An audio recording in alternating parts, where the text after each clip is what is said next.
I found my wife Rachel kissing her father behind the chapel, 5 minutes before the ceremony was due to begin. His hands were under her dress, his tuxedo rumpled, while she moaned softly against the brick wall. 23 years of marriage crumbling away in a wet kiss I should never have seen. My first instinct was to scream, make a scene, punch the bastard in the face. But something paralyzed me. Maybe it was the way Rachel looked directly at me when she saw me, no surprise, no shame. Just that cold smile I knew all too well. Jim. My brother Kyle's voice came out of nowhere. He put his hand on my shoulder, pulling me away from the scene. We need to talk. My name is Jim Patterson, and at 47, I just found out that my whole life has been an elaborate lie. Kyle dragged me into an empty room in the church, locked the door, and stared at me with an expression I had never seen before. You already knew, I muttered, more of a statement than a question. Kyle nodded slowly. 6 months ago. But Jim, this goes far beyond simple betrayal. What you just saw is only the tip of the iceberg. He pulled a thick envelope from his inside jacket pocket. Richard Blackwood, the bride's father, isn't here by chance. Rachel isn't with him out of passion. And this wedding? Kyle smiled, but there was no joy in that smile. It's a trap that took me months to set. My legs gave way. I leaned against the wall, trying to process the words. What are you talking about? Richard Blackwood destroyed our family 20 years ago, Jim. Remember when Dad lost the construction company? When he had a heart attack at 52. Kyle opened the envelope, showing photos and documents. It wasn't bad luck. It was calculated sabotage. I looked at the photos, Rachel in expensive restaurants with Richard, checking into hotels, signing papers in offices I didn't recognize. The betrayal was real, but apparently it was part of something bigger. Rachel has been feeding him information about your company for 2 years, Kyle continued. All your real estate development contracts, all the land you're eyeing, all your expansion plans. Richard uses this information to systematically sabotage you. The air seemed to rush out of my lungs.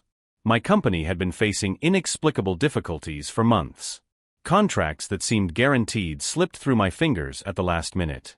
Land I had been negotiating for weeks was mysteriously sold to competitors. Why didn't you tell me sooner? My voice came out hoarse. Kyle handed me a recording on his cell phone. Because I needed irrefutable proof. And because I knew you'd screw up if you found out too soon. He pressed play. Rachel's voice echoed clearly. Jim is an idiot, Richard. He trusts me completely. I've already secured the contracts for the North Zone and the mall project. How much longer do you need? Richard's deep voice replied, a few more months. When his company is in the red, I'll offer a partnership. I'll buy everything for pennies. After that, you can get rid of him however you want. The laughter of the two burned my ears like acid. Today isn't just my wedding, brother, Kyle whispered, putting away his phone. It's the day our family finally gets revenge. And you just became the centerpiece of the plan. If you're feeling the same anger and disbelief I felt at that moment, don't forget to subscribe to the channel, because what happened next was beyond any revenge you could imagine. Kyle looked out the window. The ceremony was about to begin. Now you have to choose, Jim. You can make a scene and lose everything, or you can trust me and watch our enemies fall in a way they'll never forget. When the wedding march began to play, I still didn't know that this would be the last time Richard Blackwood and Rachel would smile. Richard Blackwood isn't just a rich man who collects young wives, Kyle continued, spreading more photos across the table in the empty room. He's a systematic predator who destroys entire families for sport. The photos showed Richard at different times, a man in his 50s, his gray hair always impeccable, smiling calculatedly for society cameras. But what chilled me were the other images, our old construction company being demolished, Dad being taken away in an ambulance on the day of his heart attack, our mother crying at the funeral. Remember Richardson Construction? Kyle pointed to a document. The company that took us out of the biggest contract in our history? How could I forget? $40 million to build the city's new medical center. Dad had worked 6 months on the proposal. We were sure it was ours. Richardson Construction was a shell company owned by Richard Blackwood. He found out about our bid through someone on the inside, undercut us by exactly 10%, and then just disappeared with the down payment. Kyle turned over another photo. 3 families lost their homes when the payments fell behind. Dad had to sell off equipment to cover the employees' wages. My throat tightened. I remembered those months. Dad aged 10 years in 6 weeks. He stopped smiling, stopped making jokes at dinner. Mom started working double shifts at the grocery store to help with the bills. And that was just the beginning, Kyle said, picking up an old cassette tape. After Dad lost the contract, Richard began a systematic campaign of destruction. He called suppliers saying we weren't reliable. He spread rumors about our financial situation. He offered impossible prices to get us off other projects. He put the tape into an old tape recorder. The voice that came out made me tremble with anger. Patterson Construction is going bankrupt, Richard's voice echoed clearly. I hear they can't even pay for materials up front anymore. You don't want to be associated with losers like that, do you, Tommy? It was a conversation with Tommy Henriksen, our former lumber supplier. A man we had known for 15 years, who abandoned us overnight without explanation. Dad never knew about this. I asked, my voice hoarse with emotion. He suspected it, but he never had any proof. And Richard was too smart to leave any obvious traces. Kyle stopped the recording. Dad's heart attack wasn't normal business stress, Jim. It was a 52-year-old man discovering that 20 years of honest work had been destroyed by a sociopath who saw our family as an amusing obstacle. I closed my eyes, remembering the funeral. Richard Blackwood was there at the back of the church, wearing an expensive suit and an expression of grief that I now realized was completely fake.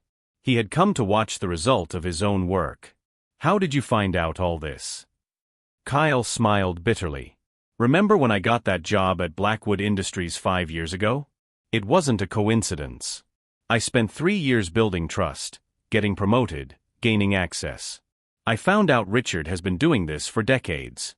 He has a folder on his computer called Cleanup Projects, families and businesses he considers obstacles to his real estate plans. He showed me screenshots of emails. Dozens of them. The Morrison family, who lost the farm that had been in their family for 100 years. The Garcia brothers, who saw their auto shop mysteriously condemned by the city. The Johnson widow, who was forced to sell her house for a fraction of its value after structural problems appeared out of nowhere. All of these properties now belong to Richard or one of his shell companies, Kyle explained. He uses our trauma, our pain, our desperate need to sell to build an empire based on other people's misery. My anger was boiling, but one question lingered. What about Rachel? How does she fit into this? Kyle hesitated, as if this was the hardest part to tell. Rachel met him at a charity event 2 years ago. Richard has a knack for identifying vulnerabilities. He noticed that her marriage was going through a rough patch. It was true. 2 years ago, we had gone through a crisis. Problems at work, arguments about money, nights when we barely spoke. I thought we had gotten through it. Richard offered Rachel something you couldn't: adventure, luxury, the feeling of being desired by a powerful man. But the real prize for her was the information. Every contract you sign, every piece of land you consider buying, every important meeting, Rachel reports everything to him. Kyle showed me bank statements. Monthly transfers of $10,000 to an account in Rachel's name. Always a few days after my most important meetings. The apartment he rented for her downtown. The expensive jewelry she hides from you. The business trips that never make sense. Kyle gathered the papers. Your wife isn't just an adulterer, Jim. She's a corporate spy paid to slowly destroy you. The air seemed to have been sucked out of the room. 23 years of marriage. 2 daughters in college who adored their mother. Family vacations, birthdays, intimate moments, all contaminated by lies. Why would she do that? Money. Richard promised her 50% of his company when he gets to buy it for pennies. Rachel isn't just cheating on you, Jim. She's betting on your total failure. Outside, I heard the ceremony music getting louder. The wedding march was beginning. In a few minutes, Kyle would walk down the aisle to marry Jessica, Richard Blackwood's daughter. What about your fiancée? I asked. Does Jessica know anything? Kyle smiled, and this time there was something dangerous about that smile. Jessica doesn't know anything about her father's dirty business. But she knows about everything else. The previous wives who mysteriously disappeared. The money hidden in tax havens. the bribes to public officials. He picked up another tape recorder, this one with a new tape. Jessica has been recording conversations with her father for 6 months. She found out that he plans to get rid of her after she signs some routine documents after the wedding. Documents that would transfer her deceased mother's entire inheritance to an account controlled by him. My brother was marrying a woman who hated her own father as much as we did. Today isn't just my revenge, Jim. It's a trap that 3 different people have set for the same monster. Kyle put the documents away. And you've just become the perfect bait. When we left the room, I was no longer the betrayed man who had entered there 10 minutes earlier. I was someone with a very clear and very dangerous purpose. The music outside stopped abruptly, followed by confused murmurs from the congregation. It had just begun. The music had stopped because Jessica, the bride, was not at the altar. Kyle and I rushed down to the main hall, where we found 200 guests murmuring nervously. Richard Blackwood stood at the altar, red with rage, whispering something furious to the pastor. His expression of powerful, controlled man had completely disappeared. "Where the hell is she?" Richard shouted to no one in particular, his voice echoing through the silent hall. Kyle smiled at me. "She's exactly where we planned." From the back of the hall, a female voice rang out clear and firm, "I'm here, Dad." Jessica appeared through the side door, but she wasn't wearing the $15,000 wedding dress she had chosen months earlier. Instead, she wore an elegant black suit and carried a brown leather briefcase. The silence in the hall grew even thicker. "Jessica, what does this mean?" Richard descended from the altar, walking toward his daughter with measured steps. "Where is your dress? Why are you late?" Jessica stopped in the middle of the center aisle, stared at her father, and said something that chilled the blood of everyone present. "Because I'm not going to pretend I don't know who you really are anymore." Richard stopped abruptly. For the first time, I saw real fear cross his face. "What are you talking about, daughter? You're nervous. Weddings make everyone anxious." Jessica opened the briefcase and took out an old tape recorder. The same kind Kyle had used to show me the evidence. "I'm talking about this, Dad. 3 years of recorded conversations. 3 years documenting every crime you've committed." She pressed play. Richard's voice echoed through the church speakers. "The Johnson widow is being difficult about selling the house. Maybe it's time for some structural problems to appear.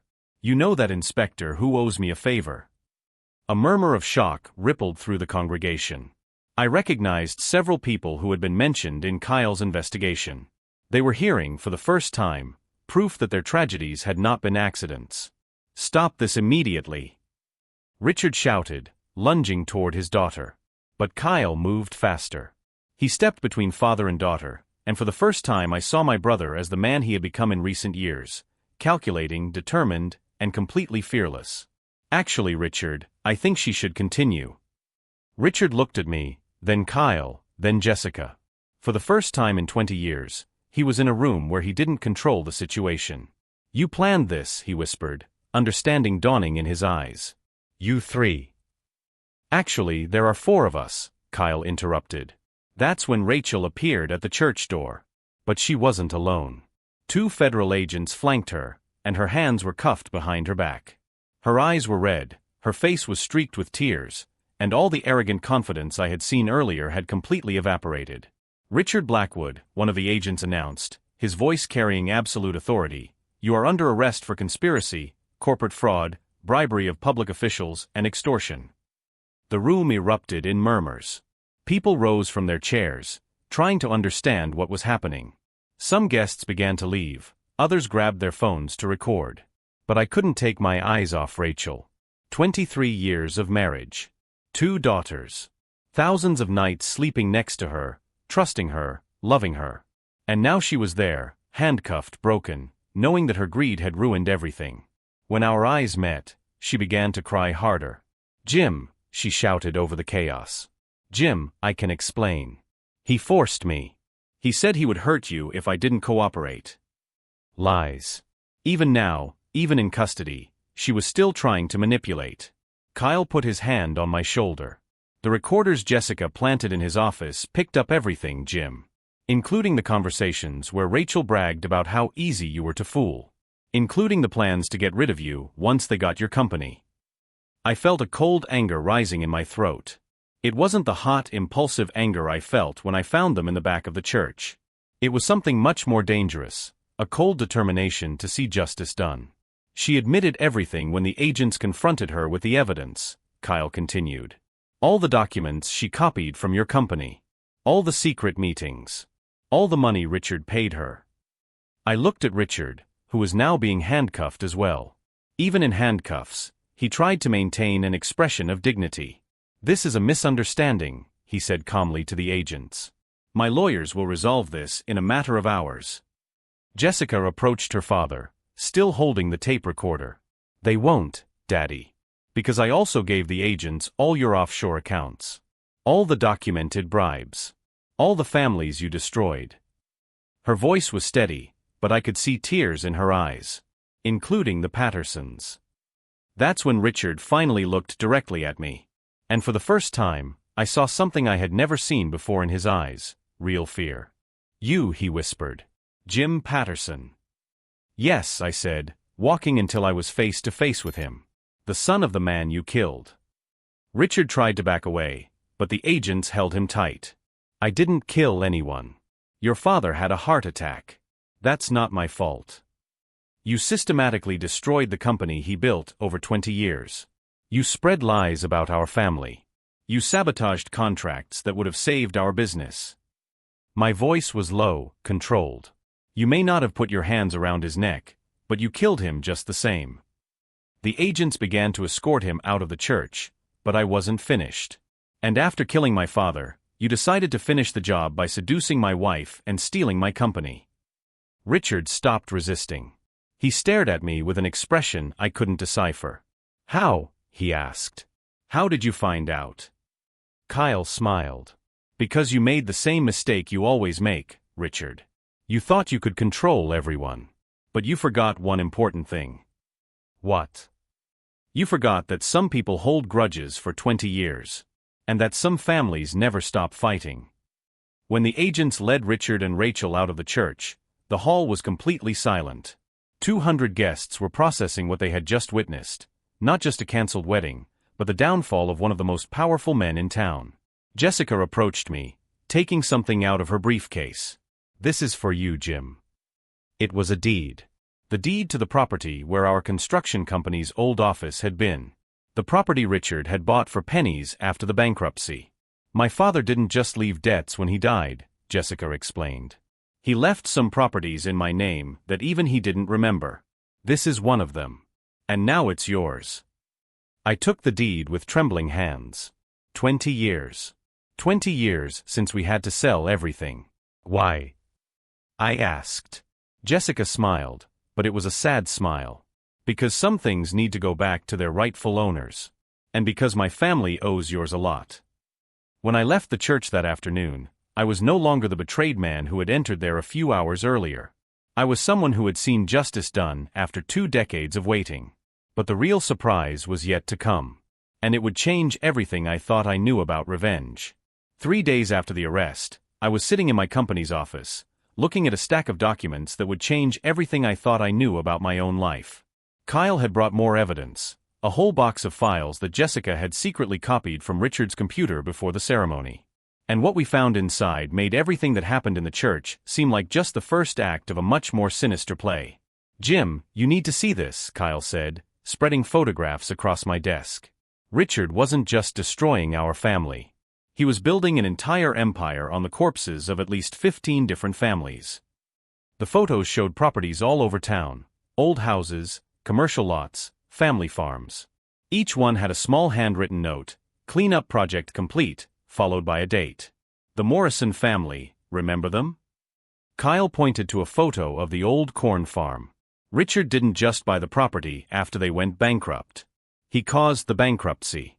He contaminated the water table with industrial chemicals. I felt my stomach churn. I had known Tom Morrison since school. An honest man who had lost everything in a matter of months when his crops began dying without explanation. And here, Kyle continued, showing another photo. The Garcia brothers' workshop. Richard bribed a city inspector to create non-existent structural problems. They had to sell it for pennies on the dollar. But it was the next folder that made me stop breathing altogether. Inside were detailed photos of my own house, of my company, of the school where our daughters studied, all with meticulous notes about routines, schedules, weaknesses. He'd been watching us for much longer than we realized, Kyle said, his voice low. And Jim, there's more. He handed me a digital recorder. Jessica found this in her father's personal safe. These are conversations between Richard and Rachel from the last 2 years. Pressing play was one of the hardest things I've ever done in my life. Rachel's voice echoed clearly, "Jim trusts me completely, Richard. Just yesterday he showed me the plans for the new shopping center in the east. I've already photographed everything."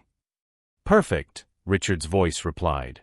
"With this information, I can ensure that our shell company makes an offer he can't refuse. When Jim loses this contract, he'll be so desperate that he'll accept any partnership we offer." "And after that?" Rachel asked. "After that, you get rid of him. An accident, a brutal divorce, whatever. The important thing is that he disappears from the equation. The company will become ours, and you'll get your share." I turned off the recorder. My hands were shaking. 23 years of marriage. 2 daughters who adored their mother. And for 2 whole years, Rachel had been planning not only to betray me financially, but to eliminate me completely. "There's more," Kyle said hesitantly. "Jim, you're not going to like this." He showed me bank statements. Rachel hadn't just received the $10,000 a month we already knew about. She had received an additional payment of $50,000 labeled elimination fee. Elimination of what? I asked, even though I already knew the answer. Kyle stared at me directly. "You, Jim. They paid Rachel $50,000 up front to ensure that you would disappear permanently after they got your company." The air seemed to rush out of my lungs. It wasn't just betrayal. It was conspiracy to murder. The Rachel who slept beside me for more than 2 decades was being paid to kill me, I whispered, more to myself than to Kyle. "And she would have," Kyle confirmed, "if we hadn't found out first." I got up and walked to the office window. Outside, the city went about its normal routine. People going to work, children playing in parks, families dining together. A normal life I would never have again. "They're in jail," I said. "Richard and Rachel. That should be enough." "It's not," Kyle replied. "Jim, you don't understand the extent of this yet. Richard may be in jail, but his organization is still running. He has partners, people who will continue the work." Kyle opened another folder, this one even thicker than the previous ones. "Jessica gave us names, Jim. 15 people in positions of power in the city. Judges, council members, businessmen. All involved in Richard's scheme. And they all know that you now have enough information to destroy them." I understood immediately. I wasn't just dealing with a rich man and his treacherous mistress. I was facing a network of corruption that controlled half the city. "They're going to try to silence us," I said, not as a question. "They're already trying," Kyle confirmed. "Yesterday I got a call from someone offering to buy my company for twice its market value, as long as I move to another state. This morning, a car followed Jessica when she left the house." I felt a cold anger rising in my throat. Not the hot, impulsive anger I felt when I discovered the betrayal. It was something much more dangerous, a cold determination to see justice done, no matter the cost. "What are you proposing?" I asked. Kyle smiled, and for the first time I saw something dangerous in that smile. "That we finish the job we started at the church. But this time, we're not just going to expose Richard and Rachel. We're going to expose the whole network." He handed me a business card. "This is a contact at the FBI that Jessica has been cultivating for months. Special Agent Rodriguez. He's leading a task force on municipal corruption. And he'll help us. He'll do more than that. With the evidence we have, he can dismantle the entire organization at once. But it has to be done right. One wrong move and all these criminals will disappear." Kyle put the documents away and looked me straight in the eye. "Jim, what happened at the church was just the beginning. If you really want to see justice done for our family and all the other families they destroyed, I need to know now." I looked at the deed to our former property, still on my desk. 20 years. 20 years since we lost everything because of Richard Blackwood's greed. If you've been following our journey this far and feel the same outrage we do, be sure to subscribe to the channel, because what we did next went beyond any revenge you could imagine. I'm in, I finally said. But this time, we're not just serving justice. We're making history. Kyle smiled and picked up the phone. Agent Rodriguez? This is Kyle Patterson. We're ready to talk. When he hung up, he looked at me with an expression I had never seen before, a mixture of determination and something I can only describe as a thirst for justice. Jim, I hope you're ready. Because what we're about to do is going to change this city forever. I didn't know yet that in 72 hours, our little family revenge would turn into the biggest corruption scandal our city had ever seen. And that Rachel, from her prison cell, still had one last card to play. 72 hours later, I was sitting in an FBI van, watching through monitors as our city became the scene of the largest anti-corruption operation in its history. Operation Cleanup initiated. Agent Rodriguez's voice echoed through my headphones. All teams in position. Kyle was by my side, tense but determined. Jessica was in the van next door, coordinating the recordings that would be used as evidence. And I was about to do something I never imagined I would do, confront Rachel face to find out what her last card was. Jim, are you sure about this? Kyle asked for the 10th time. Let the agents deal with her. No, I replied, adjusting the hidden microphone in my shirt. She'll only confess everything if she believes she can still manipulate me. And for that, I need to go alone. The plan was risky but necessary. Rachel was in the county jail, but through her lawyers she had sent word that she had information about Richard's other crimes, information she would only share with me in a private conversation. Rodriguez didn't like the idea, but he agreed when Jessica confirmed that Rachel had always been obsessed with controlling narratives. She can't stand not having the last word, Jessica had explained. Especially with Jim. 40 minutes later, I was sitting in a prison visiting room, separated from Rachel by a metal table and 23 years of lies. She was different. Her impeccable hair was now unkempt, her makeup smudged, her perfectly manicured nails now bitten. But her eyes still sparkled with that calculating intelligence that had attracted me in the beginning. Jim, she said, her voice softer than I expected. Thank you for coming. You said you had important information. I'm here to hear it. Rachel smiled, and for a moment it was as if we were back in our kitchen, talking about work. Always to the point. That's what I loved about you. Loved? I asked, keeping my voice neutral. Interesting choice of verb tense for someone who was being paid to eliminate me. Her smile faltered, but only for a second. Jim, you have to understand. It wasn't personal. It was never about you. $50,000 as an elimination fee suggests otherwise. Rachel leaned forward, her cuffed hands tapping on the table. Listen, there are things you don't know. Richard wasn't just a corrupt businessman. He was working with some very dangerous people.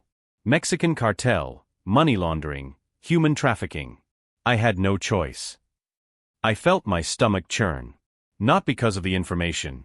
Jessica had already mentioned suspicions about Richard's international connections. But because of how easily Rachel had lied all these years. And you thought the solution was to kill me? I would never do that, she exploded, and for the first time I saw something that could be sincerity in her eyes. The plan was different. We were going to fake your death, get you out of the country, start over somewhere far away. I laughed bitterly. Rachel, do you really believe your own lies? That's when she played her last card. Jim, our marriage may have been a sham for me in the end, but our daughters are real. And they're in danger. My blood ran cold. What are you talking about? Richard has partners. People who don't care that he's in prison. They know you have evidence that could expose operations worth hundreds of millions. Rachel leaned in closer. They sent a message yesterday. If you don't stop this investigation, Madison and Sophie will pay the price. Madison and Sophie. My daughters. One at the University of Michigan, the other at Cornell. Far away, but not untouchable. You're lying, I said, but my voice betrayed my uncertainty. Rachel took something out of her pocket, a piece of paper she had managed to hide during the search. It was a photo. Madison leaving the college library, with a red circle around her head. This arrived yesterday via my lawyer, Rachel whispered. Jim, I may have done terrible things, but I would never put our daughters at risk. You need to stop this investigation. Now. For a moment, 23 years of family history flooded my mind. Madison taking her first steps. Sophie winning the school science fair. Both of them calling me every week to talk about classes, boyfriends, dreams for the future. Then I remembered where I was. And who was with me. Rachel, I said calmly, there's something you don't know about my conversation with the FBI. What? They've been protecting Madison and Sophie for 3 days. Federal agents disguised as students, teachers, security personnel. Our daughters are safe. Rachel's face went completely pale.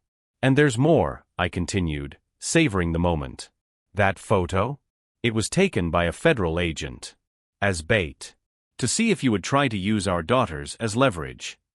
Rachel tried to stand up, but the handcuffs kept her tied to the chair. That's impossible. My lawyer. Your lawyer has been working with the FBI for 2 weeks. Every conversation you've had has been recorded. Every message you've sent has been intercepted. That's when the door opened and Rodriguez walked in, followed by 2 other agents. Ms. Patterson, Rodriguez said formally, you are being charged with conspiracy to kidnap, extortion, and domestic terrorism. The threats to your daughters have been documented and will be used as additional evidence. Rachel looked at me with an expression I had never seen before, not anger or frustration, but genuine defeat. How? She whispered. You always underestimated the people around you, Rachel. You thought Jessica was just a spoiled rich girl. You thought Kyle was just my protective brother. You thought I was just a naive husband. I rose from my chair. But most of all, you thought that after 23 years, I wouldn't know when you were lying. Rodriguez put new handcuffs on Rachel and began to escort her out. Jim, she shouted one last time. You don't understand. There are other people involved. People who will find you. They already have, I replied calmly. And now they're being arrested too. Through the small window in the visiting room, I could see FBI vans pulling up outside. The simultaneous operation was happening all over the city, 15 arrests at once, based on the information Jessica had provided. When I returned to the van, Kyle hugged me tightly. How do you feel? He asked. I looked at the monitors, watching our city finally being cleansed of the corruption that had poisoned it for decades. I saw Richard being transferred to a federal prison. I saw Rachel realizing that her latest manipulation had failed completely. I feel like Dad can finally rest in peace. Kyle smiled. And Mom too. That's when Rodriguez approached, taking off his headphones. Caballeros, officially, Operation Cleanup was a complete success. 15 people arrested, 2 criminal organizations dismantled, dozens of victims who will finally get justice. And unofficially? I asked. Rodriguez smiled. Unofficially, you just showed how one determined family can change an entire city. When we got home that night, there was one last surprise waiting for us. An envelope had been delivered during the day. Inside was a handwritten letter from Tom Morrison, the farmer who had lost everything to Richard years ago. Jim, I heard on the news about what you did. I don't know how to thank you. My family can finally rebuild our life. Enclosed is the deed to 40 acres of our former property. It's not much, but it's our gift to the family that gave us back our dignity. Kyle and I read the letter in silence. Tears streamed down my face. 23 years of lies had come to an end. 20 years of injustice had been righted. And for the first time in decades, our town could breathe freely. But there was one last revelation waiting. One that would change everything I thought I knew about who was really behind it all. 6 months later, I was in federal court when the judge read the final sentences. Richard Blackwood, this court sentences you to 25 years in prison without the possibility of parole for conspiracy, large-scale fraud, bribery, and first-degree murder. Richard showed no emotion. He just stared straight ahead, his handcuffed hands resting in his lap. The man who had controlled our city for decades now wore an orange prison uniform. Rachel Patterson, this court sentences you to 15 years in prison for conspiracy, extortion, and attempted murder. Rachel, on the other hand, completely broke down. Her sobs echoed through the silent courtroom. When our eyes met for the last time, I no longer saw the calculating woman who had slept beside me for 23 years. I saw only a broken person who had bet everything on the wrong card. Kyle, sitting next to me, squeezed my hand when the judge banged the gavel. With that, we close the biggest corruption case in the city's history, the judge declared. May it serve as an example to all those who believe they are above the law. Outside the courthouse, a crowd of reporters awaited us. But they weren't just journalists. They were dozens of people whose lives had been destroyed by Richard over the years. Tom Morrison, the farmer, approached first. His eyes were filled with tears. "Jim, Kyle, you've given us back our dignity. My family can finally rebuild the farm." The widow Johnson came next, holding her grandchildren's hands. "I got my house back," she whispered. 40 years in that house, and I thought I'd lost it forever." One by one, they came. The Garcia brothers, whose workshop was now up and running again. The Morrison family, who had regained their land. 15 families who had their lives back. Jessica, now free from the burden of being the daughter of a criminal, approached last. "Jim, there's something I want you to know," she said, handing me a thick envelope. "This is my biological mother's will. She left specific instructions on what to do if my father was ever exposed." I opened the envelope. Inside were property deeds, bank accounts, and a handwritten letter. To those who finally brought justice, these properties must be returned to their original families. The money must be used to repair the damage caused. Signed, Margaret Blackwood. Kyle smiled beside me. Even from the grave, she kept fighting him. 3 years have passed since that day in court. Our town has been completely transformed. The property where our old office stood now houses the Patterson Community Center, a place where families who have lost everything can receive free legal aid and support to start over. Kyle expanded our construction company, but now we specialize in affordable housing projects. The first set of houses we built was on the old Morrison farm, 20 homes for low-income families, sold at cost. As for me, I discovered something surprising in the process of rebuilding my life. Forgiving Rachel was not an act of weakness, it was an act of liberation. I didn't forgive her for the 23 years of lies, but because holding on to hatred would only hurt me. Last week, I received a letter from her in prison. She asked for forgiveness and said she finally understood the harm she had caused. I didn't reply. Some bridges are burned forever. But I also didn't feel anger when I read her words. Madison and Sophie, our daughters, were initially devastated by their mother's betrayal. But with time and therapy, they were able to separate the criminal from the mother they knew. Now they work with me at the community center during college breaks, helping other families rebuild their lives. "Dad," Madison said to me last Christmas, "what happened was terrible. But look how many people were saved because of your courage." She was right. Richard Blackwood destroyed our family 20 years ago, but by trying to finish the job, he sealed his own destruction and freed an entire town. The power of justice isn't in personal revenge, but in the courage to fight for what's right, even when it seems impossible. Kyle and I lost a father, but we saved dozens of other families from losing theirs. If this story of perseverance and justice touched your heart, don't forget to subscribe to the channel. We have many more stories of people who turned trauma into triumph, injustice into real change. Last Friday, I passed by the old Blackwood Industries building. It's now called the Blackwood Community Development Center. Ironic, considering that Margaret Blackwood always wanted it to be used to help people, not exploit them. A plaque at the entrance reads, "Dedicated to all the families who never gave up fighting for the truth."